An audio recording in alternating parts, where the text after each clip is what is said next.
जी, अभी हम लाइव आ चुके हैं। नमस्कार, जिया माँ साहित्य मंच के इस विशेष सृजन संवाद में आप सभी का हार्दिक अभिनंदन है। आज हमारे बीच एक ऐसी शख्सियत मौजूद हैं, जिन्होंने ना केवल शब्दों को जिया है, बल्कि 7 समंदर पार भी अपनी संस्कृति और भाषा की खुशबू बिखेरी है। आज हमारे साथ एलपीजीआई साहित्य एसोसिएशन की संस्थापिका श्रीमती योगिता शर्मा जी हैं। आइए स्वागत करते हैं उनका। नमस्कार योगिता जी, सृजन संवाद में नमस्ते। आपका बहुत बहुत स्वागत है। नमस्ते रीटा जी, बहुत बहुत धन्यवाद। जी, बहुत बहुत स्वागत है आपका। योगिता जी, जब हम हमारे इस कार्यक्रम में कोई भी अतिथि आता है तो सबसे पहले हम उसको उसके बचपन में लेके जाते हैं, क्योंकि बचपन की यादें हमेशा मतलब हम उम्र के किसी भी पड़ाव पर हों, लेकिन जो बचपन होता है हमें फिर से वो बचपन जीने का मन करता है। तो हम लोग भी अपने अतिथियों के बहाने उनके बचपन में चले जाते हैं। तो आपसे भी मैं आपके बचपन के बारे में थोड़ा-सा जानना चाहूँगी। थोड़ा-सा अपने बचपन, अपने माता-पिता और अपनी प्रारंभिक शिक्षा के बारे में थोड़ा-सा बताइएगा। नमस्कार। सर्वप्रथम माँ शारदा के चरणों में नमन करती हूँ और मंच को नमन करती हूँ। रीटा जी, आपका के प्रति अपना आभार व्यक्त करती हूँ, आज आपने मुझे आमंत्रित किया और बहुत सुंदर टॉपिक आप लेकर आए हैं। जो क्वेश्चन आपने जो पूछा है बचपन से रिलेटेड, बचपन सबको अपना बहुत प्यारा होता है, क्योंकि उसमें हमने हर तरह का रस लिया होता है जीवन का। तो जी। मैं 2 अक्टूबर 1976 को अम्बाला कंटोनमेंट में श्री सोमनाथ कपिल और श्रीमती प्रेमलता कपिल के आंगन में एक बच्ची ने जन्म लिया, जो योगिता शर्मा जिसका नाम रखा गया। मेरे पिता जो हैं वो एयरफोर्स से रिटायर्ड हैं, तो हुँ, बचपन से ही हम लोगों को जो है देशभक्ति की भावना, डिसिप्लिन वाली लाइफ जो है उसका जीने का मौका मिला, महत्व मिला। हम जी। लोगों में अनुशासन बहुत ज़रूरी था और सादगी से भरा हुआ वातावरण था और घर का माहौल भी एक सिंपल जो आम घरों में होता है वैसा था। हम 5 भाई-बहन हैं और माता-पिता ने हमेशा हमें हमारा जो है रुझान ये था कि शिक्षा बहुत ज़रूरी है, तो पढ़ना ज़रूरी है। तो शिक्षा का माहौल रहा घर के अंदर, परिवार का क्या इम्पोर्टेंस होती है लाइफ में, उसके बारे में, संस्कारों के बारे में हमें जोड़ कर रखा उन्होंने और उनका विशेष महत्व भी समझाया कि आपको जीवन में इसका क्या इम्पोर्टेंस है। तो बचपन में मैं बहुत ज़्यादा शरारती थी, जो मेरा छोटा है, एक दादू को मैं सबसे पहले मैं ही थी, तो बहुत लाड-प्यार भी मिला है। तो बचपन में शरारती थी पर स्पोर्ट्स की तरफ थोड़ा ज़्यादा झुकाव है मेरा, अभी भी है। और जैसे-जैसे बड़ी होती गई थी तो इंट्रोवर्ट होती चली गई, थोड़ा सीरियस होती चली गई। बाकी ये है कि क्योंकि डैडी एयरफोर्स में थे तो हर 4-5 साल के बाद ट्रांसफ़र होना अनिवार्य था। तो एक जगह से दूसरी जगह जाते थे, दोस्त छूटते थे, कुछ नए दोस्त बनते थे, नई चुनौतियाँ भी का भी सामना करना पड़ता था। और मेरी जो एजुकेशन है वो केंद्रीय विद्यालय से हुई है और विभिन्न राज्यों में। उसके बाद 12th जो है वो मैंने बैंगलोर से की थी। 8th से 12th तक बैंगलोर में पढ़ी हूँ और वहीं से फिर इंजीनियरिंग के एग्ज़ाम लिखे थे और कॉलेज में सिलेक्शन हो गया, टेक्सटाइल इंजीनियर हूँ। तो आज जो भी हूँ मैं, जो भी कर पा रही हूँ, उसके लिए अपने माता-पिता का जो परिश्रम लगा हुआ है मेरे ऊपर या भाई-बहनों के ऊपर, तो उसके लिए मैं उनकी कृतज्ञ हूँ और शुक्रगुज़ार हूँ, ब्लेस्ड हूँ कि माँ-बाप मिले जिन्होंने हमें आत्मनिर्भर होना सिखाया, अपने आप को पहचानना सिखाया। तो यही छोटा-सा बचपन का एक दर्शन है मेरा। आपकी आवाज़ नहीं आ रही है रीटा जी? वो बाहर डॉगी थोड़ा था ना, भौंक रहा था अच्छा, तो अच्छा, अच्छा। इसलिए मैंने म्यूट कर दिया था। जी, बहुत ही अच्छा लगा आपका बचपन जानकर और ये जानकर और भी अच्छा लगा कि आपकी शिक्षा यहाँ बैंगलोर में हुई है। तो ये बहुत ही अच्छी बात है और आपका जी। बचपन भी जैसा कि आपने बताया शरारती थी, तो मैंने देखा जाता है जो बच्चे बचपन में शरारती होते हैं, बड़े होके थोड़ा गंभीर हो जाते हैं। ये काफ़ी लोगों के बारे में देखा है मैंने। हाँ जी। मैं थोड़ा-सा ज़्यादा सीरियस हो गई थी, बाकी मेरी सिस्टर्स जो हैं वो चुलबुली हैं, बातूनी हैं और भी मतलब कि क्या कहते हैं हाँ। हँसी-मज़ाक करती रहती हैं। तो 5 भाई-बहन थे तो घर में वैसे ही माहौल थोड़ा-सा अच्छा हुँ, खुशनुमा बना रहता है, लड़ाई-झगड़े और ये सब कई चीज़ें चलती रहती हैं बीच में। सही है। वो माहौल रहना चाहिए हमेशा। हाँ जी। सही कहा आपने। जी, हमारे साथ किशोर सर जुड़ चुके हैं। एक कोई और कुछ और लोग भी जुड़े हैं जिनके नाम नहीं दिख रहे हैं। किशोर सर, आपका Rita ma'am and Yogita ma'am आपका स्वागत है, स्वागत करें। बहुत-बहुत धन्यवाद किशोर सर, सादर प्रणाम। और अच्छा, अपना बता रहे हैं आमला कैंट में अम्बाला कैंट। 1998 हाँ, अम्बाला कैंट में हाँ। हाँ अ, जी। 1998 से 2002 तक उनकी भी पोस्टिंग रही है किशोर अच्छा। सर की। जी। अच्छा, अच्छा। बहुत-बहुत बहुत अच्छा धन्यवाद। लगा जानकर। धन्यवाद। आपके लेखन की शुरुआत कैसे हुई? क्योंकि आपका जो इंजीनियर बिल्कुल एक अलग है, हुँ। तो कविता की ओर आपका झुकाव कब और कैसे हुआ? मेरे लेखन की शुरुआत कोविड के दौरान हुई। मेरी आवाज़ ठीक से आ रही है ना? बहुत बहुत अच्छी आवाज़ आ रही है। जी। ठीक है। मेरी जो लेखन की शुरुआत है वो कोविड में हुई। कोविड में हम सब लोग जैसे कि घर में कैद हो गए तो उस टाइम अपने अंदर झाँकने का मौका मिला, अपनी प्रतिभाओं को जागने जानने का भी मौका मिला। जी। तो बाकी और कई प्रतिभाओं को तो जाना लेकिन ये लेखन मैं लिख सकती हूँ ये तो आशीष ने मेरे अंदर ढूँढा। एक्चुअली क्या हुआ था कि हाँ। आशीष लिखते हैं, गायक भी हैं, गीत भी लिखते हैं, अपनी कविता भी लिखते हैं।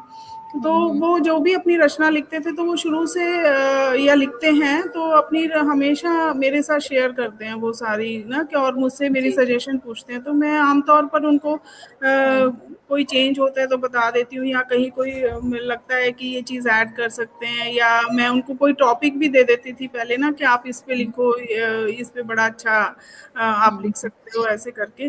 तो एक हाँ, बार हुआ कि मैंने ना उनको एक दिन को कुछ पंक्तियाँ ना सुनाई मैंने उनको, तो वो कहते कि ये पंक्तियाँ किसकी हैं? मैंने हुँ, बोला कि हुँ। नहीं मैंने लिखी है, ये पंक्तियाँ मेरी हैं, मैं चाहती हूँ कि आप इसको ना पूरा कर दो क्योंकि मुझे तो लिखना आता नहीं है। तो वो कहते कि नहीं बहुत अच्छी पंक्तियाँ लिखी है और तूने पहले कभी लिखा नहीं है, तो मुझे लगता है कि तेरे अंदर कवि है। जो हाँ। मतलब कि ना सोच है कि तू लिख सकती है। तो मैंने हुँ, बोला कि हुँ। नहीं, नहीं मैं नहीं लिख सकती, आप ही लिख दो इतना कौन अब मैंने कभी लिखा नहीं है, कॉन्फिडेंस भी नहीं होता, अपना पता भी नहीं होता।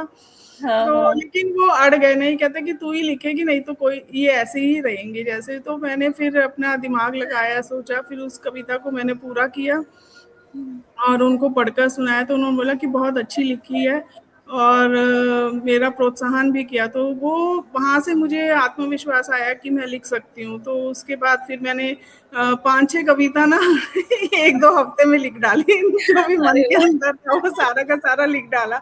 तो वो हैरान हुए, कहते कि बहुत सारा मन के अंदर भरा हुआ है जो निकल कर आ रहा है। तो मेरा जो लेखन की शुरुआत है या मैं कहूँ कि जो अगर मेरे अंदर कोई टैलेंट ढूँढा है तो वो मुझे आशीष ने ही उसके लिए प्रोत्साहन किया जिसके लिए मैं उनकी शुक्रगुज़ार भी हूँ। जी। और वहीं से मेरी जर्नी ऐसे शुरू हुई, चलिए जो तो चल रही है। हाँ, तो आशीष जी ने आपकी छुपी हुई टैलेंट, क्योंकि कोरोना के टाइम पे फ्री थे तो तब समय मिला वो छुपी हुई जी, टैलेंट, आपकी छुपी हुई प्रतिभा जी, देखने का। जी। बहुत अच्छा लगा। आपकी कलम का नाम खुद की आवाज़ है। इस नाम के पीछे की प्रेरणा क्या है? ये आपकी लेखन शैली को कैसे परिभाषित करता है? खुद की आवाज़ केवल मेरी कलम का नाम नहीं है, बल्कि मेरी सच्ची सोच जो है और मेरी लेखन शैली की पहचान भी है। जी। ये मेरी आत्म अभिव्यक्ति और भीतर में छुपे जो विचार हैं मेरे, भावनाएँ जो हैं, उसका प्रतीक भी है। क्योंकि जी। मेरा मानना ये है कि हर व्यक्ति के अंदर कहीं न कहीं सच्ची आवाज़ होती है, दबी हुई होती है, जो वो अपने विचारों को स्टोर करता रहता है या अपने भावनाओं को, अपनी संवेदनशीलता को संजोता रहता है। तो जो ये कलम है, ये मुझे उन भावनाओं को शब्दों में पिरोकर पन्नों पे उतारने का क्या कहते हैं, हुनर देती है या मुझे सपोर्ट करती है उसमें। तो मैं जो भी अपने मन की आवाज़ है मतलब कि जो भी मेरा सच्चा जो मेरे मन के अंदर आता है, जो मुझे प्रभावित करता है और मुझे लगता है कि मुझे इस पे लिखना चाहिए, मैं उस पे लिखती हूँ। अगर जी, कोई मुझे ये कह दे कि इस टॉपिक पे लिखो तो मैं नहीं लिख सकती। लेकिन हाँ, कोई चीज़ मुझे प्रभावित करेगी और हुँ, अचानक से मन में चाहे समाज के प्रति हो, कुछ भी हो ऐसा, जी, तो मेरे को ऐसा लगता है कि इस चीज़ के बारे में मुझे लिखना चाहिए, तो मैं वो अपने हुँ, आप ही कलम चल पड़ती है। तो वो मेरी मतलब कि खुद की आवाज़ है, मेरी जो कलम है वो मेरी पहचान है, क्योंकि उसी से ही हम शब्दों को पिरोते हैं और लोगों तक पहुँचा पाते हैं। और जी, जहाँ तक मेरी कविताएँ हैं मेरी कविताओं में आपको हमेशा रिश्तों की गहराई मिलेगी, संवेदनशीलता मिलेगी, जो हमारे आस-पास समाज में घटित हो रहा है, उनके ऊपर आधारित होती हैं और जी, सकारात्मक ऊर्जा का प्रभाव भी करती हैं मेरी। तो मैं अपनापन देखने को मिलेगा मेरी कविताओं में। ये इसी तरह से मैं अपनी कविताएँ, अपने विचार जो है लोगों के समक्ष रखती हूँ, पाठकों के समक्ष रखती हूँ और लोगों को पसंद भी आते हैं। तो वो मेरी प्रेरणा स्रोत भी बनते हैं। तो बस चल रहा है जीवन ऐसे लिखने का। ये बहुत अच्छी बात है कि क्योंकि आजकल मैंने काफ़ी लोगों को देखा है, वो सिर्फ़ श्रृंगार रस पर ही लिखते हैं। एक हुँ, संवेदनाओं को भी लिखना चाहिए जो समाज में है वो भी जी। समझनी चाहिए, लिखनी चाहिए। तो जब कोई संवेदनाओं पर लिखता है तो मुझे क्योंकि मैं भी ऐसे ही लिखती हूँ, तो मुझे बहुत खुशी होती है। जी, जी, जी। आपकी तो मैंने पुस्तक पढ़ी है जो आपने मुझे कहानियों की दी थी ना, तो मुझे काफ़ी काफ़ी प्रभावित करती है। मैं कई बार उसको रीड कर लेती हूँ, उसमें से ना कोई चीज़ मन में भाव आते हैं तो मैं कई बार आपकी पुस्तक में जाकर हाँ रीड जी। करती हूँ। वो वीरांगनाओं पे हैं जो जी, आपकी जी। पुस्तक है। जी, जी। तो बहुत-बहुत धन्यवाद आपका, बहुत-बहुत आभार। मेरे लिए गर्व की बात है कि आप उसको पढ़ लेती हैं। नहीं तो ज़्यादातर लोग क्या होता है पुस्तक लेके घर में रख लेते हैं, लेकिन आप पढ़ती हैं, मुझे बहुत खुशी हुई, आपका आभार नहीं, व्यक्त जिन भी करती हूँ। पोएट्स ने इवन बहुत सारे जो हमारे एलपीजीआईएसए से जुड़े हुए बहुत सारे पोएट्स हैं, आप हैं, जिन्होंने हाँ, भी हाँ। हमें अपनी पुस्तक दी हैं, तो मैंने हुँ, सबकी पुस्तकें रीड की हैं और बीच-बीच में कभी भी मन करता है ना, तो मैं उठाकर रीड कर लेती हूँ कोई भी। तो एक जी, नई जी। ऊर्जा का प्रवाह हो जाता है, एक नई सोच भी आ जाती है कई बार। जी, आप जितनी बार रीड करते हैं, उतनी बार नया कुछ ये तो है, मन में हाँ। आता है। जी, जी। और अच्छा भी लगता है जब हम किसी की पुस्तक हुँ, लेके पढ़ते हैं, तो कुछ हाँ जी। नया तो मिलता ही है सीखने को। जी, जी। हाँ, कमियाँ भी होती है तो उनको बता सकते हैं, लेकिन अच्छा लगता है जब पुस्तक कोई पढ़ता है तो। जी। हमारे साथ संतोष पारीक जी जुड़ी हैं। संतोष दी, सादर प्रणाम, आपका स्वागत है। हमारे साथ सोनिका शर्मा जी जुड़ी हैं। सोनिका शर्मा जी, बहुत-बहुत स्वागत है आपका। वो रीता दीदी और योगिता मैम आपको भी नमस्कार बोल रही हैं। जी, स्वागत है। नमस्कार। जी। और इसके अलावा कुछ लोग और जुड़े हुए हैं जो मुझे नाम नहीं दिख रहे हैं जिनके, जो भी लोग हमारे साथ जुड़े हैं, उन सभी का हार्दिक स्वागत है। आप सभी लोग हमारे साथ बने रहें, हमारा उत्साहवर्धन करते रहें और अपने सुझाव भी देते रहें। तो योगिता जी, अभी हम काफ़ी बातें कर ली हैं हमने थोड़ी बहुत, तो क्यों ना एक रचना आपकी हो जाए जी, हमारी। जी, जी, ज़रूर। मैं अपनी एक रचना रखती हूँ जी, दर्पण। जी, ये स्वागत मैंने है। खुद खुद के ऊपर ही लिखी है। तो अच्छा, अच्छा। अपने आप को दर्पण में दिखा रही हूँ। अच्छा, तो चलिए आशा करती स्वागत हूँ कि दर्शकों को पसंद आएगी। जी, जी। जब दर्पण को मुस्कुराते खुद पर देखा, जब दर्पण को मुस्कुराते खुद पर देखा, व्याकुल विचलित बेचैन मन से मैंने पूछा, ए दर्पण तुम मेरे दोस्त हो या दुश्मन। ए दर्पण तुम मेरे दोस्त हो या दुश्मन। मुस्कुराते हुए दर्पण बोला, मैं तो रोज तुझको तेरा अक्स दिखाता हूँ, मैं तो रोज तुझको तेरा अक्स दिखाता हूँ, तुम ही बूझो मैं तेरा क्या हुआ। बहुत मैंने कहा, मुझे तो तुम दोस्त लगते हो। मैंने कहा, मुझे तो तुम दोस्त लगते हो। कभी मैं खुद को संवारती हूँ, कभी तुझे सजाती हूँ, कभी तुझे सजाती हूँ। तुझ में अपना अक्स देख खुद पर बहुत इतराती हूँ।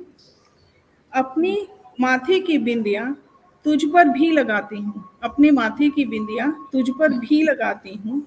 ये सुन दर्पण हाँ, दोबारा से मुस्कुरा हाँ, उठा और बोला, ये देख दर्पण दोबारा से मुस्कुरा उठा और बोला, मैं तो तेरे हर गुजरते पलों का अर्पण हूँ, मैं तो तेरे हर गुजरते पलों को अर्पण हूँ।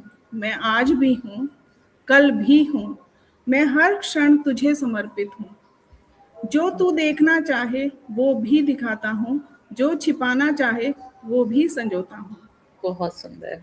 मैं तेरे मन की कहूँ तो तेरा दोस्त बन जाता हूँ, मैं तेरे मन की कहूँ तो हुँ, दोस्त बन जाता हूँ। जिस दिन तेरे ऐप दिखाऊंगा उस दिन हुँ, दुश्मन बन जाऊंगा, जिस दिन तेरे ऐप दिखाऊंगा उस दिन दुश्मन बन जाऊंगा। हाँ, ये हाँ। सुन दंग हैरान मैं सोच में पड़ गई और कहा, काश ए दर्पण तुम सूरत संग सीरत भी दिखाते, काश ए दर्पण तुम सूरत संग सीरत भी दिखाते, तो शायद मैं खुद को के ऐप सुधार पाती, शायद मैं खुद के ऐप सुधार पाती। तो ये मेरी रचना मेरी खुद पे ही है जो दर्पण के साथ बात करते हुए मैंने लिखी है। जी, बहुत सुंदर आपकी रचना और बहुत शानदार और बिल्कुल सच्चाई लिखी है आपने।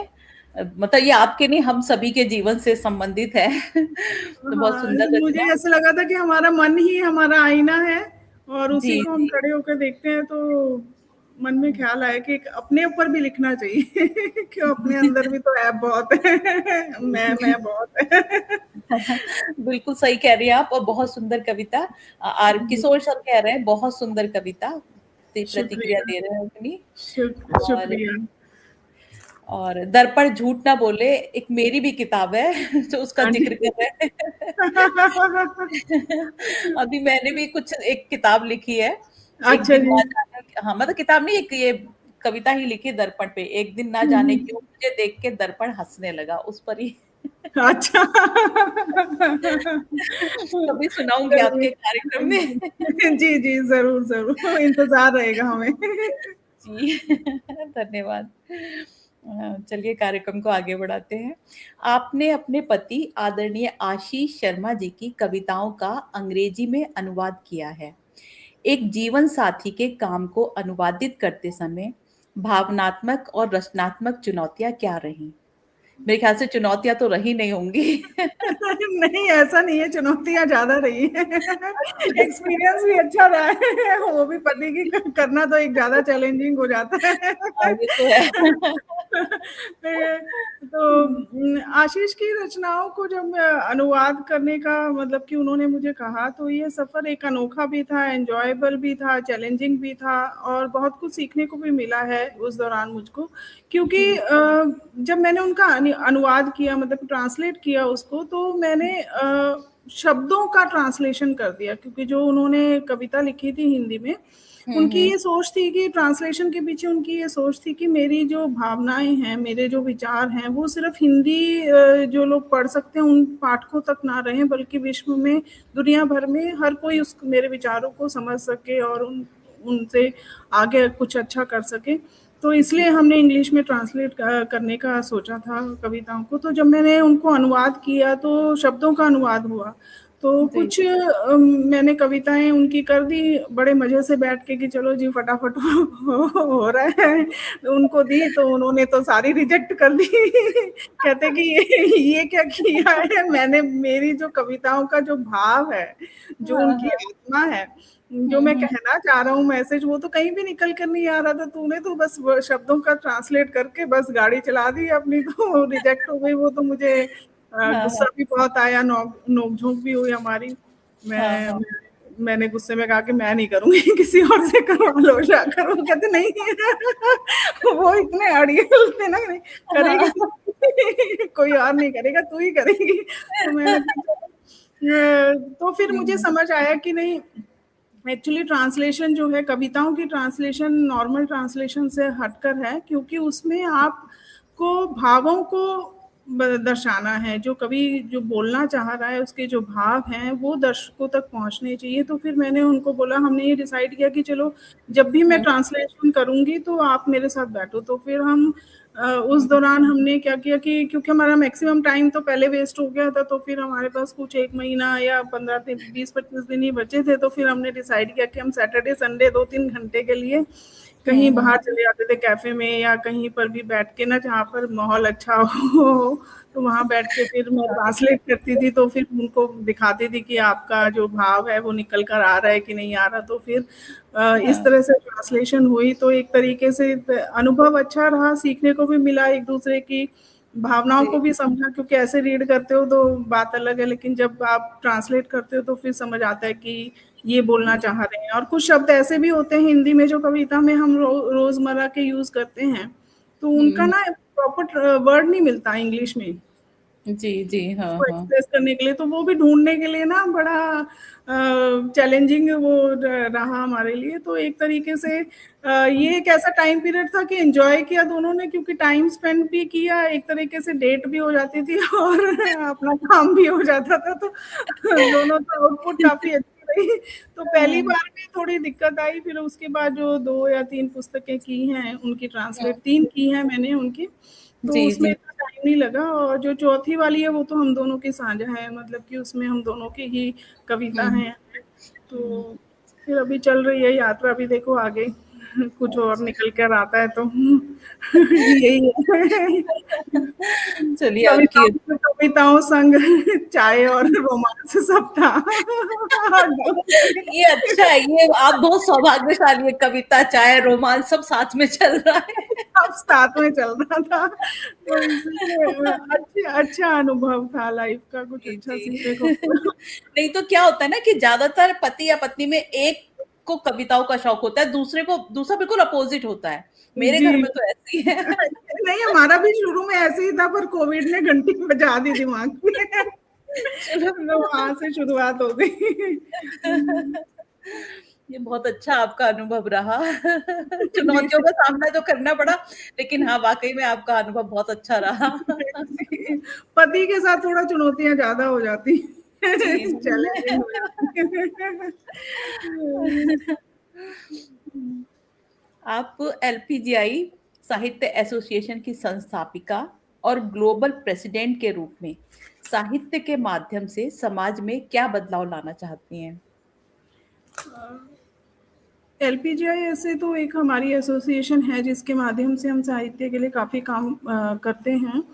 जी। लेकिन मेरा ये मानना है, ये मेरी सोच है कि जैसे किसान होता है ना, वो ज़मीन खोद कर उसमें बीज डालता है, तो जैसा बीज होगा वैसा ही पौधा या उपज होती है। जी, तो जी। मेरा ये मानना है, जो कवि हैं, जो साहित्यकार हैं, रचनाकार हैं, वो भी एक किसान का काम करते हैं, क्योंकि वो अपनी कविताओं के माध्यम से या जो भी कहानियों के माध्यम से वो अपने विचारों का बीज जो है, वो हुँ, पाठकों के मस्तिष्क में बोते हैं, जो बहुत आगे चल के एक बहुत मतलब कि सकारात्मक ऊर्जा का काम करता है या विचारों का प्रवाह करता है, या उनको एक नया मार्गदर्शन भी दे सकता है, जहाँ तक मुझे ऐसे लगता है कि सोच बदल सकता है।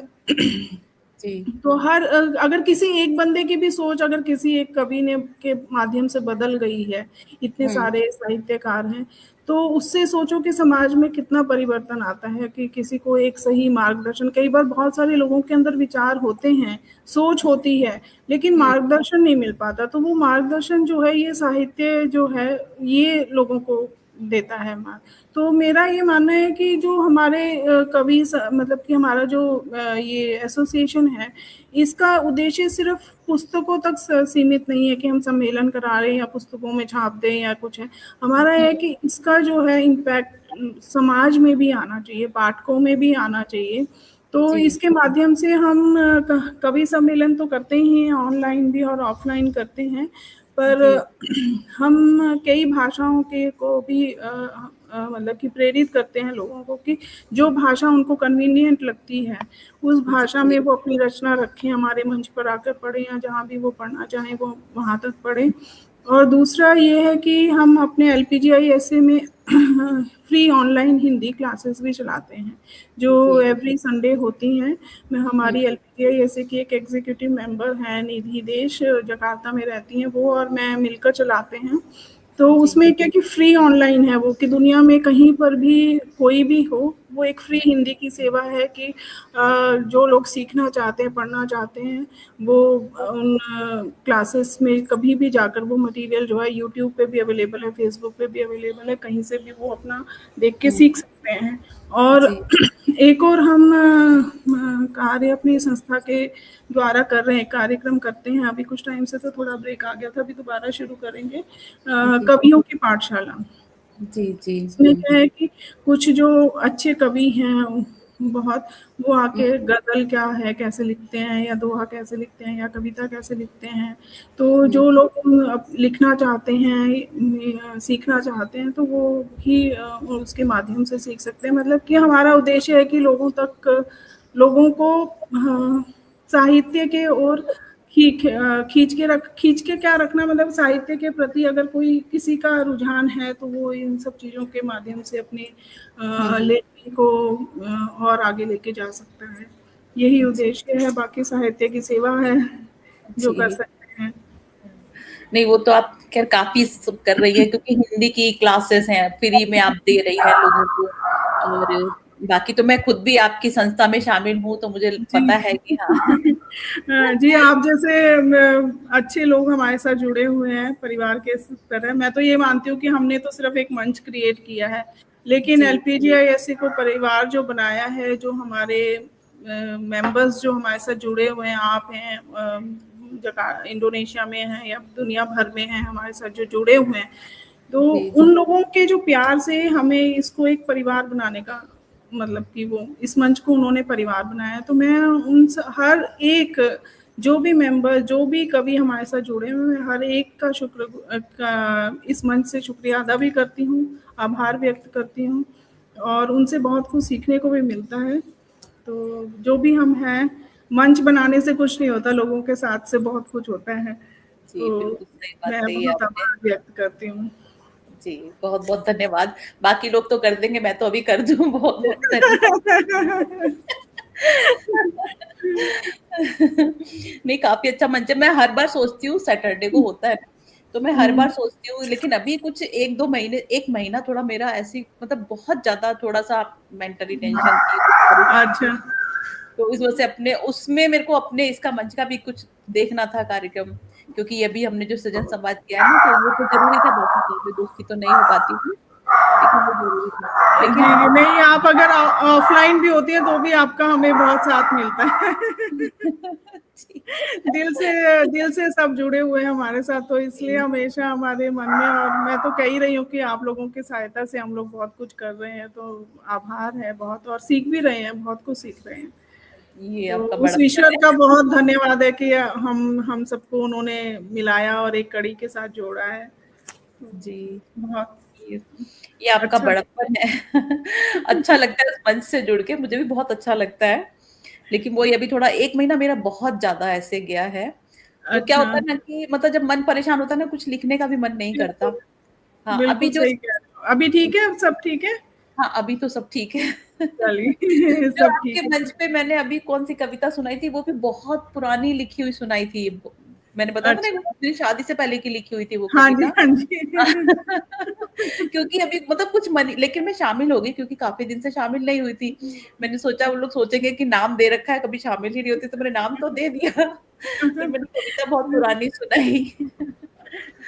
तो कभी-कभी ऐसा हो जाता है क्योंकि ज़िंदगी है तो सुख-दुःख आते जी, ही रहते हैं। बिल्कुल, तो बिल्कुल सही। आशा करती हूँ कि सब ठीक हो और आगे भी सब ठीक रहे। जी, अभी सब ठीक है। आप वर्तमान में इंडोनेशिया में रहती हैं। भारतीय साहित्य और संस्कृति को अंतर्राष्ट्रीय स्तर पर बढ़ावा देने में एक प्रवासी भारतीय की भूमिका को आप कैसे देखती हैं? एक प्रवासी होना बहुत बड़ी ज़िम्मेदारी है, मुझे जी, ऐसा लगता है। जी, मैं तो अपनी सोच को ही रख रही हूँ यहाँ पर, जी, जी। कि जब हम देश के बाहर आ जाते हैं ना, तो आप हुँ, उस वक़्त ना भारतीय होते हैं। जी, जी। आपसे कोई ये नहीं पूछता कि आप पंजाबी हो, रिलीजन नहीं पूछेगा, लैंग्वेज नहीं पूछेगा, स्टेट नहीं पूछेगा, कुछ नहीं, वो सब बहुत दूर छूट जाता है। सबसे पहले कोई ये पूछता है कि आप किस कंट्री से हो। तो जी, जब आप देश की सरहदों से पार आते हो तो आप भारतीय बन जाते हो। तो ये मैंने अनुभव किया यहाँ इंडोनेशिया आने के बाद, क्योंकि जी। इंडिया से पहली बार जब हम निकले तो हम इंडोनेशिया में आए और पिछले 13 साल से हम यहीं पे ही हैं। हुँ, प्रवासी होने का जिम्मेदारी ये है कि आपको ये ध्यान रखना है कि आपने अपने देश का नाम कैसे ऊंचा करना है विदेश में। जी, आपसे जी, कोई ऐसी गलती ना हो या ऐसा कुछ ना हो जिससे कि आपके देश का नाम खराब हो, क्योंकि आप पूरी देश को रिप्रेजेंट कर रहे हो। वो जो पूरी जनता वहाँ पे रह रही है उनको आप रिप्रेजेंट करते हो। तो जी, हमारा ये दायित्व भी बन जाता है कि हम अपने देश पे गर्व महसूस करें, अपनी संस्कृति को, अपने संस्कारों को आगे प्रमोट करें। और इंडोनेशिया एक ऐसा देश है जहाँ जो ना हमारे देश के कल्चर में हुँ, हुँ, बहुत रुचि लेता है, विशेष रुचि लेता है। जैसे मूवी है, यहाँ पे शाहरुख खान है, वो इतना मतलब कि हुँ, अगर हम उनसे मिलेंगे ना तो उनको ये लगता है, वो यही पूछेंगे आप शाहरुख खान इंडिया, तो ये पूछते हैं। हमारी जो मूवीज है वो यहाँ पे इतनी अमिताभ बच्चन और ये मतलब कि हुँ, बहुत संगीत साहित्य का बहुत इन लोगों के को ना बहुत रुचि है। इवन गाने भी हमारे यहाँ पे ये लोग सुनते हैं। तो जी, जी, हाँ, हमारी यहाँ एसोसिएशन है जिसके माध्यम से हमने अपने कल्चर को थोड़ा सा एक्टिव रखा हुआ है। जितना पॉसिबल है उतना हम कर पाते हैं। हम फेस्टिवल सारे मनाते हैं यहाँ पे, होली दिवाली, उसमें हम अपने लोकल फ्रेंड्स वगैरह को इन्वॉल्व करते हैं, इंडोनेशियंस को। तो एक जी, इंटर कल्चर एक्सचेंज भी हो जाता है। जी, जी, दूसरा ये है कि क्या कहते हैं, जैसे कि सोशल एक्टिविटीज़ हो जाती हैं बहुत सारे। हम पोएटिक, जैसे हिंदी दिवस वगैरह होता है तो उसमें काव्य पाठ वगैरह भी हो जाते हैं, हिंदी में भी हो जाते हैं उसमें। तो ये सब चलता है। दूसरा मेरे घर में तो दिवाली पार्टी होती है। पिछले जी, जब से इंडोनेशिया में आए हैं तो हमारे लोकल इंडोनेशियन फ्रेंड्स, उनको बहुत अच्छा लगता है कि हम उन्हें हुँ, दिवाली पे बुलाएं और अपना दिखाएं कि हम कैसे दिवाली मनाते हैं, कैसे घर को डेकोरेट करते हैं, क्या क्या करते हैं, कैसे कपड़े पहनते हैं। तो हुँ, उनको बहुत मतलब की रुचि आती है।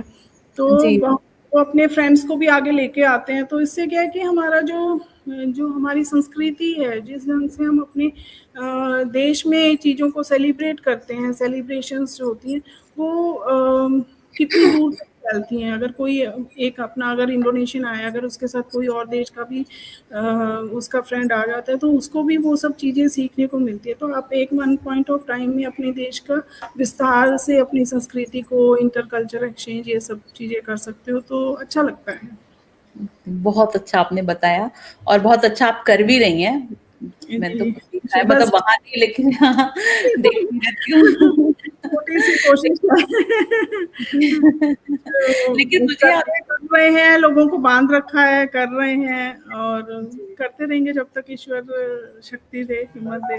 करने कराने बहुत वाला तो वही है, हम तो सिर्फ़ जी। माध्यम हैं। जी, हम तो यही दुआ करेंगे ईश्वर आपको हमेशा शक्ति दे, आप अपने प्रयास में सफल रहें। और मुझे आपकी पता है एक बात बहुत अच्छी लगी, जब हम हुँ, बाहर भारत से बाहर कहीं जाते हैं, हम हुँ, भारतीय कहलाते हैं, वहाँ कोई हमारी जात नहीं पूछता, कोई धर्म जैसे भारतीय हो, इंडिया हुँ, से, भारत से हो। ये जी, बात अगर हम भारत में रह के भी हम लोग ये सोचें कि हम सिर्फ़ जी। भारतीय हैं, तो जो ये झगड़े हो रहे हैं आपस के सब मिट जाएँ। कितना बिल्कुल, प्रेम बिल्कुल। है ना? बिल्कुल सही बात है, बिल्कुल सही। सिर्फ़ एक यही चीज़ है, अगर ये इतनी छोटी-सी बात अगर समझ आ जाए तो बस फिर तो कमाल ही हाँ, कमाल है। कमाल ही है, तो सही बात है और क्या सब झगड़े सब खत्म हो जाएँ, सब आराम से रहें, शांति हो जाए पूरे भारत जी। में।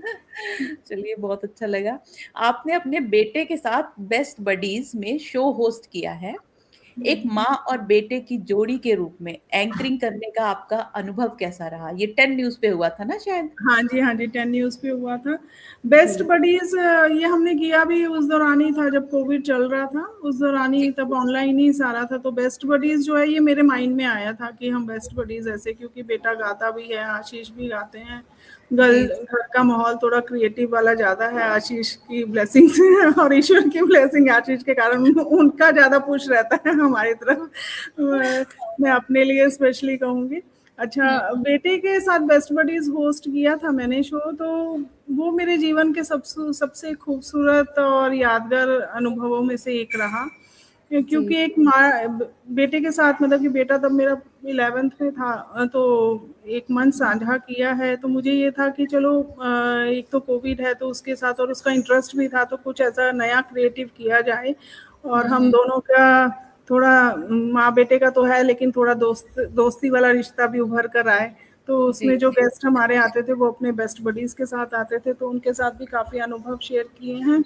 हुँ, उन्होंने अपने अनुभव काफ़ी शेयर किए हैं। और जी, एक जो इसमें सबसे अच्छा जो सोचने का, मतलब कि जो मुझे सीखने को मिला अपने बेटे के साथ, वो ये जी, था कि जो हमारे नए युवा होते हैं, जो हमारी युवा पीढ़ी है, उनकी जी, सोच, उनकी जो ऊर्जा है, उसको वो एक अलग लेवल की है। तो हुँ, चीज़ों को करने का तरीका अलग है, पॉज़िटिव है, लेकिन चीज़ों को करने का, दर्शाने का तरीका अलग है। तो अपने आप को आपको उनके हिसाब से भी थोड़ा-सा मोल्ड करना पड़ता है, बच्चों के हिसाब से। तो जी, वो थोड़ा-सा एज़ अ पेरेंट्स चैलेंजिंग तो हो जाता है, क्योंकि मदर को लगता है कि नहीं जी नहीं ऐसे कैसे तो लेकिन बेटे ने बहुत सारी चीज़ें समझाई, और वो टेक्नोलॉजी से ज़्यादा जुड़े हुए हैं, और उन्हें हुँ, पता है कि आजकल क्या चीज़ का इम्पैक्ट लोगों पर ज़्यादा आता है, किस ढंग से हम इसको अच्छे से कर सकते हैं, मतलब कि अपनी सेम हुँ, सोच को थोड़ा-सा मॉडिफ़ाई करके। तो वो सब चीज़ें उसके साथ मुझे सीखने को मिली, एक नया अनुभव था मेरे उसमें, और थोड़ा-सा अपने आप को बदलना मुश्किल होता है, तो बच्चे के साथ जब आप सीखते हो तो बदलते भी हो, थोड़ा अपने आप को बदलने की कोशिश करते हो। तो जी, जी, वो एक अच्छा चेंज मेरे अंदर आया, और हमारा बॉन्ड भी एज़ अ फ्रेंड जो है स्ट्रॉन्ग हुआ जी, जी, इसको करने के लिए। और दूसरा ये है कि जब आपका ना क्रिएटिविटी, जब आप क्रिएटिव कुछ सोचने लगते हो, और उसमें हुँ, आपके परिवार का भी साथ मिल जाता है, तो फिर वातावरण जो है ना, एक सुंदर अनुभव और अच्छा-सा हो जाता है। तो जी, इसका जी, जो क्रेडिट है वो आशीष को जाता है, क्योंकि वो क्रिएटिविटी की तरफ ज़्यादा है। मैं तो स्पोर्ट्स पर्सन हूँ, मुझे तो अभी भी ये बोलोगे खेल लो जाकर, ये कर लो, तो मैं ठीक हूँ। लेकिन आशीष और मेरे दोनों बच्चे आशीष पर ही है, तो क्रिएटिविटी का जितना भी जो भी हो रहा है, हमारा ये जो भी है, हाँ, ये हाँ। सब का क्रेडिट उनको ही जाता है, वो ही करते हैं ज़्यादातर। हम तो बस जैसे कहते हैं ज़िंदगी में मोहरे चल रहे हैं ना, वो वाला काम है कि ठीक है, चलिए अच्छा है उन्होंने एक इंजीनियर को, एक खिलाड़ी को बना दिया, कवि बना दिया, साहित्यकार बना हाँ, दिया। जो जो मैं इतना बोल, क्योंकि मैंने आपको कहा कि जब मैं बचपन में शरारती थी, लेकिन उसके बाद फिर इंट्रोवर्ट हो गई, तो जो मेरा ये बोलने-वोलने का थोड़ा-सा जो है, ये सब उनकी पुशिंग से ज़्यादा आता है, या मैं उनके साथ ज़्यादा खुलकर हाँ, बात कर पाती हूँ, जिनको मैं जान लेती हूँ।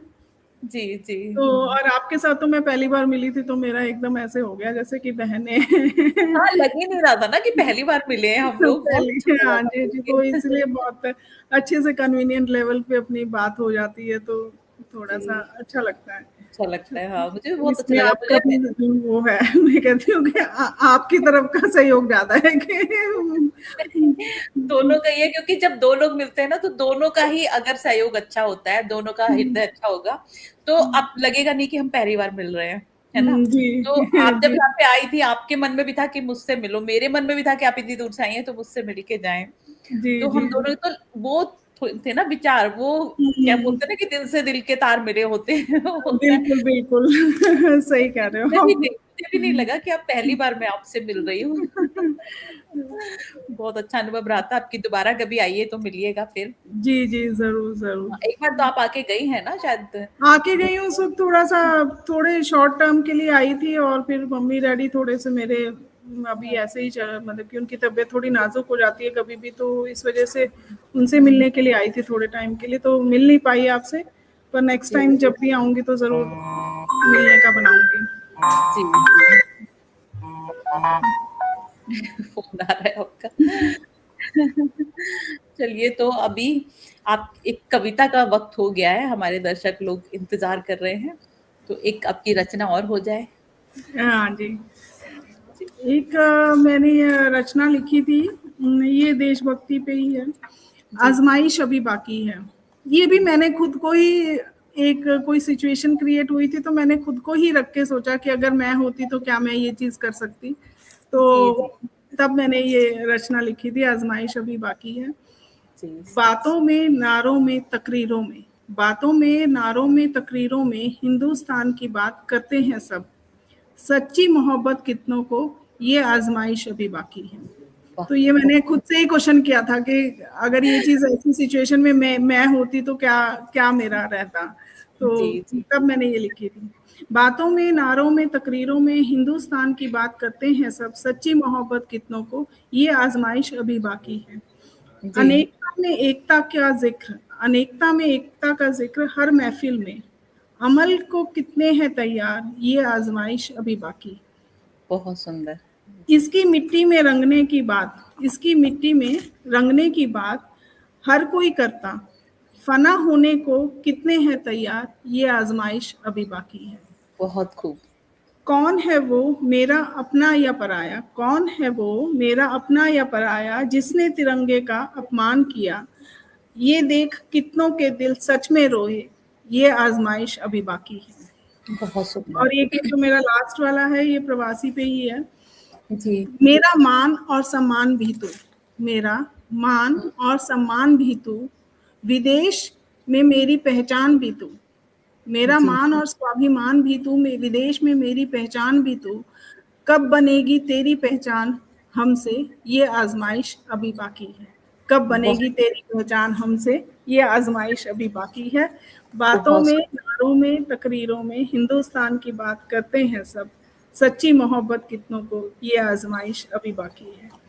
बहुत ही सुंदर आपकी कविता और बिल्कुल सच्चाई पर ही आपने लिखी है। सच में ऐसा ही है तो बहुत सुंदर आपकी कविता और हमारे जी, साथ जी। सोनिका शर्मा जी जुड़ी हुई हैं। वो मैं उनकी प्रतिक्रिया अब देख रही हूँ। जी मैम बिल्कुल सही है। बच्चों के साथ खुद को भी बदलना ज़रूरी होता है। जब आप वो बेटे वाली बात बता रही थी ना आपके शो हाँ वाली, जी, हाँ जी। बेस्ट बडीज़ हाँ। वाली, तब उन्होंने लिखा होगा लेकिन मैं थोड़ा देर में देख पाई। और कविता के लिए अभी जो आपने कविता सुनाई बहुत खूब मैम। आपका थैंक यू, शुक्रिया। मेरा लिखना सफल हो गया। बहुत सुंदर। अच्छा लगा आपकी कविता सुन के। चलिए अब कार्यक्रम को फिर आगे बढ़ाते हैं। आपको डॉक्टर मनमुक्त मानव विशिष्ट हिंदी सेवी सम्मान से सम्मानित किया गया है। आपकी नज़र में आज की युवा पीढ़ी के बीच हिंदी भाषा को और अधिक लोकप्रिय कैसे बनाया जा सकता है? अ, आज की युवा पीढ़ी में अगर हमने हिंदी को पहुंचाना है उन तक, तो हम पारंपरिक मतलब कि तरीकों को अपना के नहीं पहुंचा सकते, क्योंकि जो आज की युवा पीढ़ी है, मेरा ऐसा मानना है कि वो हुँ, तकनीकी रूप से ज़्यादा जुड़ी हुई है। जी, जैसे कि आप ये सोशल मीडिया हो गई, पॉडकास्ट हो गए या वेब सीरीज़ हो गई, ब्लॉग हो गए या छोटे-छोटे जो रील्स हुँ, आजकल बनती हैं, उसके माध्यम से, स्टोरीज़ के माध्यम से जी, अगर हम बच्चों तक वो पहुँचाएँ, अगर हिंदी की लर्निंग को आकर्षक बनाएँ, जिसे कि जो तरीके आज के बच्चे समझते हैं, क्योंकि वो जी, सोशल मीडिया से ज़्यादा जुड़े हुए हैं। तो अगर हुँ, हम उनके हिसाब से ही उन चीज़ों को मॉडिफ़ाई करके बनाएँ और सोशल मीडिया पर डालें, जिससे कि उनको एक तो सीखने के प्रति रुचि हो, बोलने के प्रति रुचि हो, दूसरा वो आकर्षित करें उनको। सबसे पहले तो आकर्षित करना है, क्योंकि इतनी सारी रील्स वगैरह आजकल चलती हैं यूट्यूब पे, फ़ेसबुक पे, सब जगह, तो ज वो और भी चीज़ें देखते हैं तो वो भी सीखते हैं। तो जी, हिंदी भी सीख सकते हैं उसके साथ। तो ईज़ी और आकर्षक बनाया जाए, मेरा ये मानना है। और दूसरा ये है कि हमारे जो युवा हैं उनको हमें ये मैसेज देना है, जो भी हम पेरेंट्स हैं या बुज़ुर्ग हैं, बड़े हैं, टीचर्स हैं, जो भी हैं, कि हुँ, उनको जितने साहित्यकार हैं वो भी ये कोशिश कर सकते हैं कि हमें हिंदी पे बच्चों को गर्व करना सिखाना है। क्योंकि जी, बहुत सारे पेरेंट्स ऐसे हैं जो ये कहते हैं कि नहीं, हमारे बच्चे को इंग्लिश आती है, क्या ज़रूरत है हिंदी से बोलने की, वो कम्युनिकेट कर सकता है दुनिया में कहीं भी जाके। नहीं, ये कम्युनिकेशन की बात नहीं है ये। अपनी भाषा को उन तक पहुँचाना भी एक हमारा कर्तव्य है। जी, जैसे हम अपने कल्चर को और संस्कारों को, बाकी चीज़ें देते हैं, ये एक धरोहर है जो मुझे ऐसा लगता है कि हमें अपने बच्चों को, अपने युवाओं को देनी चाहिए। ये अपनी संस्कृति को ज़िंदा रखने के लिए, अपने देश पे गर्व महसूस करने के लिए। और हिंदी से हम कोई पिछड़ा, अगर हम हिंदी बोलेंगे तो ऐसा नहीं है कि हम बहुत बैकवर्ड लगेंगे या कुछ लगेंगे। तो ये तो हमें उनके अंदर कैसे इस विचार को डालना है कि वो गर्व महसूस करें लोगों के सामने बोलते हुए, बताते हुए। तो यही है, इसी में हम अपनी एसोसिएशन के माध्यम से भी कोशिश करते रहते हैं, और बाकी और भी बहुत संस्थाएं हैं जो करती हैं। तो मेरे हिसाब से तो यही है कि सोशल मीडिया के माध्यम से, या जो माध्यम उनको समझ आए, आकर्षित करे, सिंपल बनाए, तो उस हिसाब से हम उनको जोड़ सकते हैं हिंदी के साथ। जी, बहुत अच्छी आपने बात कही। और सबसे बड़ी बात जो ये है कि जो हम पेरेंट्स लोग होते हैं, पेरेंट्स जो माता-पिता होते हैं, हम लोग हुँ, क्या करते हैं, हम लोग हिंदी कवि भी हैं, लेकिन ज़्यादातर कई घरों में मैंने देखा है कि हम लोग हिंदी बड़े गर्व से बोलते हैं कि हाँ, हिंदी हमारी भाषा है। हिंदी दिवस पे हम लोग बड़ी-बड़ी बातें करते हैं, लेकिन अपने ही घर में हमारे बच्चों को हिंदी नहीं आती। कई घर ऐसे हैं और हम लोग बड़े बिल्कुल। गर्व, और हम लोग बोलते भी बड़े गर्व से, "अरे! मेरे बेटे को हिंदी नहीं आती, वो तो इंग्लिश में जी, बात करता है।" हाँ, जी। मतलब तो हम बिल्कुल। एक तो हम लोग अपनी हिंदी भाषा का प्रचार कर रहे हैं और अपने ही घर में हम अपने बच्चों के सामने कि हाँ, वो इंग्लिश बोलता है तो तारीफ़ कर रहे हैं।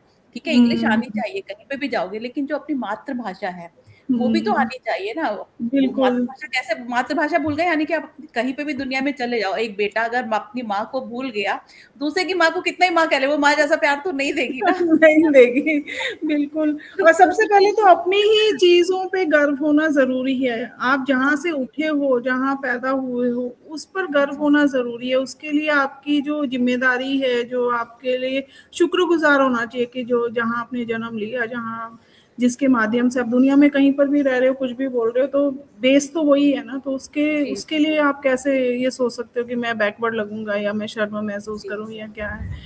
जी। अगर हम हिंदी बोले तो हो सकता है सामने इंग्लिश बोलने वाला कोशिश करे कि मैं भी हिंदी सीख लेता हूँ, ये मेरे बारे में पता नहीं क्या बोल रहे हो। मैं तो जी ऐसे ही करती हूँ, अगर कोई इंग्लिश में भी बोलता है ना, उसका जवाब हिंदी में ही देती हूँ, वो बेचारे हिंदी में ही आ जाते हैं।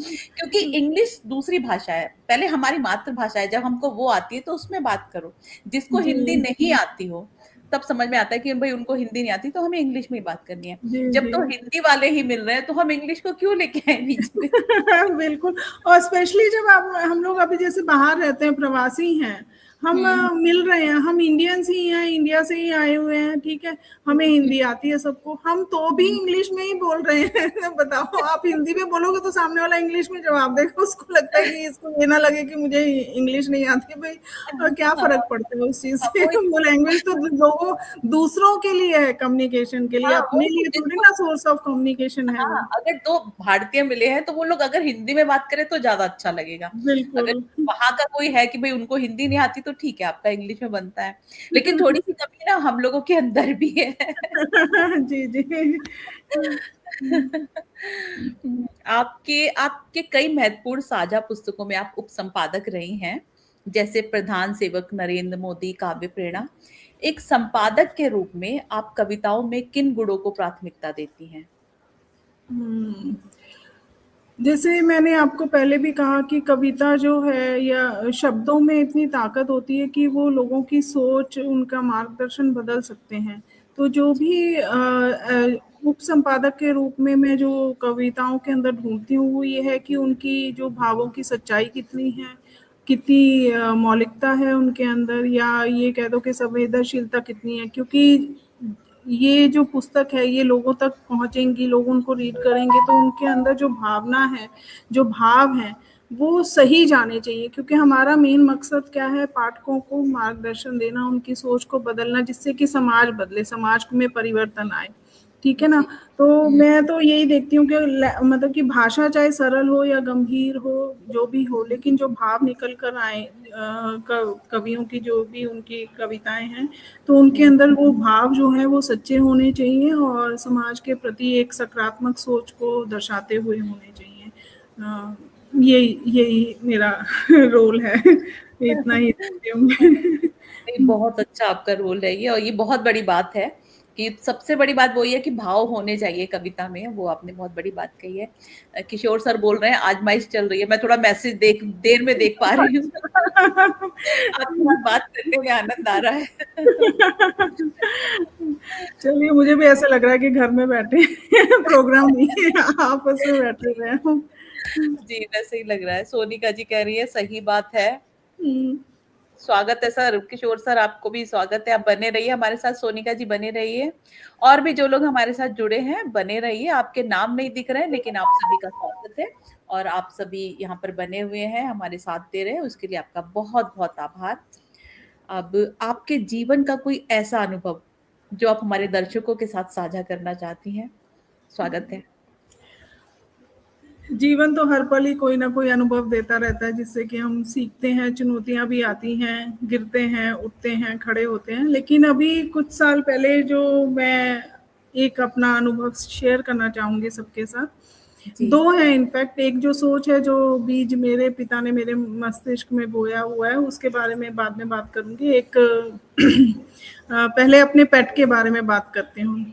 जी जी। मैं बिल्कुल भी जानवरों को घर में, जैसे कि डॉग हो गए या चिड़िया, कोई भी पशु हो, मैं इस सोच की मालिक थी कि जो भी जीव इस संसार में है वो अपने आजादी से अपना जीवन जिए, जी जी। अपने तरीके से अपना जीवन जिए, बिना किसी इंटरफेयर के कि नहीं मैं उसको कैद कर लूं, वो मुझे पसंद है, या कोई जानवर मुझे पसंद है मैं उसको घर में रख लूं। ऐसे मैं इस विचार से बिल्कुल परे थी। मैं इवन बर्ड्स भी जो है ना खरीद के लाती थी और उन्हें उड़ा देती थी कि जी। अपनी आजादी से अपना जीवन जियो। लेकिन कुछ साल पहले मेरे घर में मेरे पति आशीष, बेटा और बेटी जो है उनको पेट रखने बहुत पसंद है, तो वो पेट लेके घर में आए। उस दौरान मैं इंडिया में थी, तो ये पीछे से आए हैं, शायद मैं होती तो नहीं भी आता। तो मैं डॉग से बहुत डरती थी, तो मेरे घर में ये 2 महीने का लेके आए, उसका नाम डॉग लेके आए, उसका नाम हमने पुडिंग रखा। जब मैं आई तो मैं उसको गोद में उठाने से भी डरती थी, क्योंकि मुझे ऐसा था कि ये काट जाएगा, मैं डरती थी। तो उसने ना मुझे अपनी एक माँ की तरह ऐसे अपनाया, मेरे आके ना छाती से लग जाता था, ऐसे गले से ऐसे चिपक जाता था वो मेरे से। मैं उसको हटाती थी, वो फिर चिपक जाता था मेरे से। तो उसने मेरा ये मतलब कि मेरा मन पसीज जाता था कि यार ये शायद अपनी माँ को मिस करता होगा कि मेरे पास ऐसे आकर चिपकता है, मेरे साथ ही रहता है। जबकि वो ज्यादातर टाइम लक्ष्य और आशीष के साथ रहा है, मेरे साथ तो बाद में उसका मिलना हुआ। तो उसने, और जब मैंने उसको जानना शुरू किया, पहचानना शुरू किया उनको, तो मुझे ऐसा लगा कि जीवन में उन्होंने, मतलब कि पुडिंग ने मेरी सोच जो है ना पूरी 360 रोटेशन बदल कर रख दी कि नहीं, ये आपको इतना प्यार देते हैं, आपको इतना प्यार देते हैं, बिना मतलब कि बिना कोई कंप्लेन के, कुछ भी आप सोच ही नहीं सकते। सेल्फलेस लव क्या होता है वो इनसे सीखने को मिलता है मुझे। मैंने पुडिंग से ये सीखा है। मेरे घर में अभी 3 पेट हैं, एक बिल्ली है और 2 ये हैं पुडल है, एक पुडिंग है, एक चीकू है और एक कुकी बिल्ला है। तो तीनों ये आप इनसे जो मेरे को सीखने को मिलता है, एक तो सेल्फलेस लव है, ये कि बहुत धैर्य है इनमें, बच्चों में ना बहुत धैर्य है, और इतना ग्रेटिट्यूड है कि आप लिए थोड़ा सा भी कर दो ना, ये आपके आस पास उछल उछल के इधर उधर से आपको गले लगाएंगे, आपको थैंक यू करेंगे। मतलब कि हम इंसान इतना सब कुछ होने के बावजूद भी कंप्लेन करते रहते हैं, ये नहीं, ऐसा नहीं, वैसा नहीं, सेम खाना खाते हैं, सेम रूटीन जीते हैं, सेम लाइफ है। आप थोड़ी देर के लिए इनको कहीं बाहर घुमाने के लिए ले जाओ, या इनके लिए कुछ स्पेशल थोड़ा सा कर दो, ये इतने खुश हो जाते हैं, आपको इतना प्यार देते हैं। तो मेरी तो जो सोच है ना वो बिल्कुल इन्होंने बदल कर रख दी। बल्कि मैं इससे ये मतलब कि अभी जो मैंने रिसेंटली, जब मैं गई थी या कहीं पर भी जाती हूँ, इंडिया गई थी या और भी कई कंट्रीज में जाती हूँ, तो मैंने ये चीज़ नोट किया कि बहुत सारे लोग जो है, जैसे हम गाय को रोटी देते हैं, पशु पक्षियों के लिए खाना रख देते हैं, पक्षियों के लिए खाना रख देते हैं, पानी रख लेकिन डॉग से मैक्सिमम लोग ना डरते हैं। जब डॉग उनके पास आता है तो उनको ये लगता है कि हमें काटने के लिए आया है। नहीं, वो आपके पास तब आता है जब वो भूखा होता है। चाहे वो, क्योंकि मेरे घर में जब पेट हुए तो मैंने उनको रीड करना शुरू किया, उनके अंदर इतनी बर्दाश्त है, वो भूख को भी बर्दाश्त कर जाते हैं, पानी से शांत कर लेते हैं, लेकिन कंप्लेन नहीं करते, चीखते नहीं, चिल्लाते नहीं। तो मैंने ये नोट किया बहुत सारी जगह पे, हम एक रेस्टोरेंट में बैठे थे, बाहर लोग आ रहे थे, कुछ आ रहे थे, कुछ जा रहे थे ऐसे, तो जो डॉग है वो उनके पास आते थे पूंछ हिलाते हुए। तो अब मैं तो घर में रखती हूँ, तो मुझे मालूम है कि वो क्या चाहते हैं, लेकिन उन्हें तो नहीं मालूम। तो हाँ, आपके फ्लो के माध्यम से मैं ये मैसेज सबको देना चाहती हूँ कि अगर कोई डॉग आपके पास आता है तो वो बेसिकली भूखा होता है, तो आप हुँ, उसको दूध दे दो या दूध में ब्रेड डुबो के दे दो, कहीं से भी अरेंज करके उसको दे दो। वो भूखा होता है, वो खाना खाएगा शांत होके, पूँछ हिला के, इतना ग्रैटिट्यूड आपको दे के जाएगा कि आप सोच आपकी आत्मा जो है ना वो पसीज जाएगी। जी। तो ये मैंने हाँ, कि आज मेरे मन में ख्याल आया कि मैं आपके साथ ये अनुभव जो है शेयर करूँगी। बाकी तो हुँ, अनुभव लाइफ में चलते ही रहते हैं और हम सीखते सिखाते रहते हैं। और दूसरा जो है वो जब मैं 11th में थी, तो कुछ घटना हुआ था, शायद पता नहीं क्या, किसी तो मेरे डैडी ने हुँ, मेरे को एक चीज़ बोली थी हुँ, कि चरित्र जो है ना वो कपड़ों हुँ, से नहीं लगता है। मेरे को घर में मीनू बोलते हैं। हाँ, मैं हाँ, तो बोलते हैं कि मीनू चरित्र जो है वो कपड़ों से नहीं झलकता है। अगर हाँ, हाँ, कोई तुम्हारे कपड़ों पे कमेंट कर रहा है, तो वो हुँ, उसका चरित्र दिखाता है, तुम्हारा नहीं दिखाता। तुम अपने चरि तुम्हें जो मन है वो तुम पहन सकते हो, कर सकते हो। चरित्र आँखों से झलकता है। जी, जी, तो हुँ, तुम आँखें रीड किया करो। उस वक़्त मैं 11th में थी, तो उन्होंने बहुत एक हुँ, मैसेज दिया था उस टाइम मुझे, जो मुझे आज तक है, मैं उसको आज भी फ़ॉलो करती हूँ। हाँ, तो हाँ, आपके माध्यम से मैं ये आज बता रही हूँ कि मेरे डैडी ने उस टाइम मुझे, मतलब कि वो बहुत पॉज़िटिव इंसान है, उनकी सोच ही अलग है हर चीज़ को लेके। जी, तो उन्होंने मुझे ये कहा था कि, तो मैं अक्सर लोगों से मिलती हूँ तो मैं उनकी आँखें रीड करती हूँ। तो उनसे मुझे मुझे पता चलता है, बहुत सारे लोगों को मैं कई बार ना नमस्ते भी हाँ, बोलनी पड़ती है, क्योंकि मैं ना समझ ही नहीं पाती कि मैं क्या करूँ? तो वो लोग ये सोचते हैं कि शायद ये घमंडी है या क्या है, एक्चुअली वो नहीं है। लेकिन कई हाँ, बार हाँ, नहीं समझ आता है। और मैंने एक बार, मेरी एक रचना भी है ना, मैंने आँख आँख के ऊपर है, आँख तू किस ओर हुँ, चली जाती, की रचना भी लिखी थी। वो जी, थोड़ी जी, संवेदनशील रचना है, फिर कभी आपको सुनाऊँगी। जी, तो ये एक मैसेज है जो मैं आपके चैनल के माध्यम से, आपके माध्यम से आज 2 जी, अनुभव हैं जो जीवन के मैं शेयर करना चाहती थी, वो मैंने आज शेयर किए हैं। तो जी। आशा करती हूँ लोगों तक सही सोच का प्रवाह हो जाए। बहुत अच्छा आपने अनुभव बताया, जो पहले कुत्तों वाला अनुभव बताया। मेरे साथ भी हो चुका है, इसलिए आपके अनुभव से मुझे प्रेरणा मिली। क्योंकि मुझे ना 2 बार कुत्ते काट चुके, तो मुझे कुत्तों से बहुत डर लगता है। और अभी हम लोग सुबह वॉक पे जाते थे, मेरे हस्बैंड भी हुँ, साथ में जाते थे, उनको कुत्तों का बहुत शौक है, वो कुत्तों को हुँ, बिस्किट लेके जाके खिलाते थे। अब बीच में हुँ। उन्होंने जाना छोड़ दिया, अब मेरे को 3 कुत्तों ने घेर लिया, क्योंकि कुत्ते समझ गए कि हाँ, मेरे साथ ही आते हैं, ये दिखे नहीं। और मेरे साथ में 2 लेडीज़ जा रही थी, उनको किसी ने नहीं कहा, मेरे को तीनों तीनों ने घेर लिया मुझे। और मैं इतना परेशान हो गई, मैं मोबाइल, दोनों हाथ में मोबाइल लेके, और इधर से हटा रही, उधर से हटा रही, बड़ी मुश्किल से निकल के आई, और मैंने वॉक पे जाना छोड़ दिया। आज नहीं, मुझे आप याद जाओ, आया। आप बिस्किट लेके जाओ। आज मुझे आपके अनुभव से याद आया, अच्छा वो खाना ही माँग रहे होंगे मुझसे। वो खाना और पानी ही माँगते हैं, और किसी चीज़ के लिए वो नहीं आते। बाकी चीज़ें तो वो परमात्मा हाँ। ने उनको अपने उस लायक कर रखा है, बाकी तो और जी, केयर जो हम जी। कर सकते हैं कि, पर ये चीज़ हाँ। ना मैंने रीटा जी, मैंने अक्सर हुँ, नोटिस की है। और हुँ, शायद हुँ। जब मैं नहीं पेट को समझती थी, या मेरे घर में पेट नहीं था, तो शायद मैं भी ऐसा करती होंगी। तो जी, जी। ये नॉर्मल है, एक नॉर्मल हमारी नेचर है कि हम कुत्तों से डरते हैं, लेकिन पर ये है कि वो सिर्फ़ हमारे पास खाने के लिए आते हैं। तो अगर जी। हम उनको खाना दे देंगे तो वो है। और कुछ लोग कुछ ऐसे भी हैं जो चिढ़ा देते हैं, छेड़ देते हैं, तो वो इरिटेट भी हो सकते हैं, क्योंकि आफ्टर ऑल नेचर तो है ही है ना, हाँ। आत्मा तो है। तो अगर उनको इरिटेट कोई चीज़ करेगी तो फिर वो बैकफायर कर सकते हैं। हुँ, हुँ। तो वही आज थोड़ा-सा मुझे लगा कि बताओ।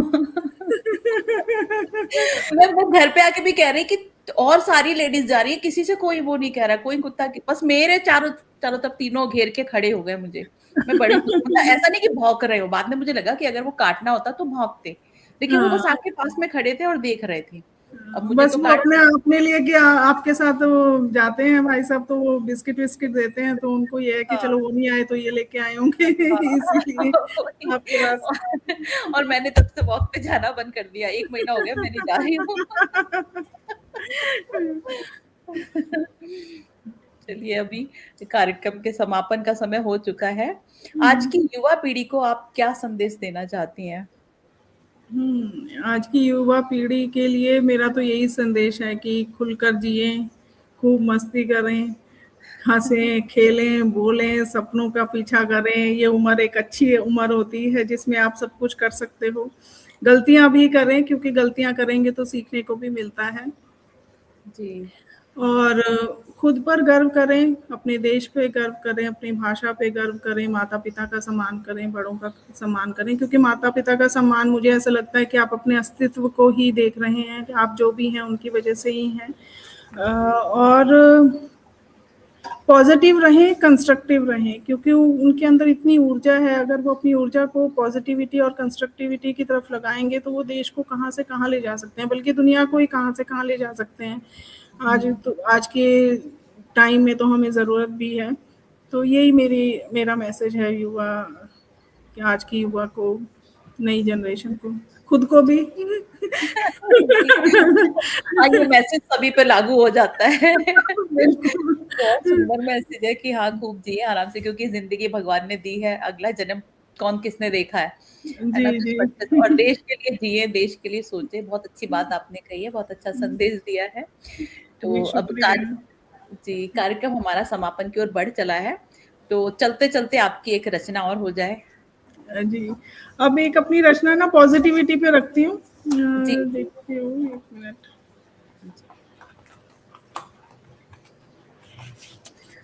किशोर सर का प्रतिक्रिया दी है अराष्ट्रीयता की एक सेकंड हुँ। आजमाइश जोरों पर है इंडोनेशिया में भी खबर तो मिलती ही रहती होगी। जी। बहुत पहले लिखी थी, कई साल हो गए हैं, तो उस टाइम पे अच्छा, कोई घटना घटी थी तो फिर हाँ, अपनी हाँ, मतलब कि मैंने जो भी अपनी कविताएँ मोस्टली लिखी हैं ज़्यादातर, उसको मैंने अपने आप को सिचुएशन में रख के देखा। तो ये आज़माइश जो है ये मैंने अपने ऊपर लिखी थी कि क्या अगर इस कभी ऐसी सिचुएशन हो तो मैं ये कर सकती हूँ कि नहीं कर सकती हूँ। आफ्टर ऑल मैं एक मतलब कि हुँ, मेरे फादर जो हैं डिफेंस में थे, तो हम जी, लोगों ने तो वो वातावरण देखा है, वो सब चीज़ें देखी हैं। जी, तो इसलिए हमें मालूम है कि किस परिस्थिति का क्या परिणाम हो सकता है क्योंकि बचपन से बहुत सारी चीज़ें हम देखते हैं, अनुभव करते हैं। तो अपने आप को एक सिचुएशन में रखा था तो सोचा था कि क्या ये पॉसिबल हो सकता है या नहीं, तो उसी पे आज़माइश तो मेरी खुद ही की थी। लेकिन पर ये कविता जो मैं जितनी बार भी मैं मंच पे पढ़ती हूँ सबको बहुत पसंद आती है। तो मुझे लगता है कि सभी को अपने ऊपर रखकर एक बार सोचना चाहिए कि हम ये जी, कर सकते हैं कि नहीं कर सकते। जी, क्योंकि जो सही हाँ, डिफेंस में है, जो आर्मी में है लोग, जो सरहद पर लोग हैं, वो सोचो ना कितना बड़ा जिगरा रखते होंगे, जिनके जी, कारण जी। हम आराम से देश में जी पा रहे हैं। चलिए किशोर सर अपनी हैं हाँ, ये लेफ्टिनेंट इन्होंने ये भी सेना में ही थे सर हाँ जी, हाँ और जी। हाँ, और जिया साहित्य मंच में सेना से बहुत सारे लोग जुड़े हुए हैं। ये अच्छा, अच्छा। हमारे लिए बहुत ही गर्व की बात है जी, कि इसमें जी, सेना से काफ़ी बिल्कुल। लोग जुड़े हुए हैं। हाँ, तो ये तो खुद ही प्रेरणा स्रोत हैं समाज के लिए। जितने भी जी, डिफेंस में जुड़े हैं, सेना से जुड़े हुए लोग हैं, तो खुद ही जी, अपने आप में प्रेरणा स्रोत हैं ना, सभी के लिए, युवा पीढ़ी के लिए, हम जैसे लोगों के लिए, सबके लिए। जी, चलिए मैं अपनी रचना पर आती हूँ। जी, स्वागत है। मैं आशा हूँ। बहुत मैं सुंदर। आशा हूँ, हर जीव की भाषा हूँ, मन में पनपती अभिलाषा हूँ, जीवन की परिभाषा हूँ, मैं आशा हूँ। वाह! विश्वास में बसती हूँ, नयनों में चमकती हूँ, वाणी में गरजती हूँ, मैं आशा हूँ। जहाँ भी जाती हूँ, उम्मीद के गुल खिलाती हूँ, जहाँ भी जाती हूँ, उम्मीद के गुल खिलाती हूँ, निराशा दूर भगाती हूँ, मैं आशा हूँ। फलक को छूने की आस हूँ, सपनों की ऊंची उड़ान हूँ। फलक को छूने की आस हूँ, सपनों की ऊंची उड़ान हूँ, मंजिल को पाने का जुनून हूँ, मैं आशा हूँ। क्षितिज पर छाई लालिमा हूँ, ढलती शामों में बिखरी रोशनी हूँ, शीतल रात में फैली चांदनी हूँ, मैं आशा हूँ। माँ की खालिस खुशबू हूँ, माँ की खालिस खुशबू हूँ, शीशु की पहली मुस्कान हूँ, अंगड़ाई लेते बचपन में हूँ, मैं आशा हूँ। नन्हे कदमों की धनक हूँ, नन्हे कदमों की धनक हूँ, उंगली थामते हाथों का यकीन हूँ, पिता पुत्र का पवित्र बंधन हूँ, मैं आशा हूँ। तूफानों में थमने तूफानों के थमने में हूँ, काली घटाओं के छाने में हूँ, साहिल से टकराती लहरों में हूँ, मैं आशा हूँ। सीप में पनपता मोती हूँ, तूफानों से जूझते मछुआरों की आस हूँ, जिंदगी से फिर मिलन की प्यास हूँ, मैं आशा हूँ। रंग बदलते मौसम में हूँ, वर्षा की पहली बूंद में हूँ, वीरान रेगिस्तान की आस हूँ, मैं आशा हूँ। राधा की प्रीत में हूँ, राधा की प्रीत में हूँ, मीरा के विष प्याले में बसे विश्वास में हूँ। प्रीत से बंधी हर डोर में हूँ, मैं आशा हूँ। मंदिर की घंटी में हूँ, मस्जिद की अजान में हूँ, गुरु की गुरुबाणी में हूँ, मैं आशा हूँ। जी हाँ, मैं आशा हूँ, हर जीव की परिभाषा हूँ। Thank you. बहुत सुंदर, बहुत मैं तो खो ही गई थी, आपकी रचना खत्म हो गई, मैं अब खोई हुई हूँ। बहुत शानदार आपकी रचना, बहुत सुंदर प्रस्तुति। और जी, शुक्रिया। जी, और आज आपसे बात करके बहुत अच्छा लगा। आपने साबित कर दिया कि अगर मन में साहित्य के प्रति अनुराग हो, तो दूरियां मायने नहीं रखती। हमारे साथ जुड़ने के लिए आपका बहुत-बहुत आभार। साथियों, जी, यह जी, थी हमारे बहुत-बहुत साथ। शुक्रिया रीता जी मंच पर मुझे आज आमंत्रित करने के लिए और ये संवाद के लिए। बहुत अच्छा लगा आपके साथ बात करके, अपने मन की बातों को बहुत अपने मन से शेयर किया, अपने विचारों को लोगों तक पहुँचाया। तो बहुत-बहुत शुक्रिया अवसर प्रदान करने के लिए। तहे दिल से आभार आपका। जी, बहुत-बहुत आभार आपका भी। और ये थी हमारे साथ आदरणीय योगिता शर्मा जी। उम्मीद है कि योगिता शर्मा जी से प्रेरणादायक बातचीत आपको पसंद आई होगी। तो जुड़े रहिए हमारे साथ, फिर मिलेंगे, तब तक के लिए नमस्कार।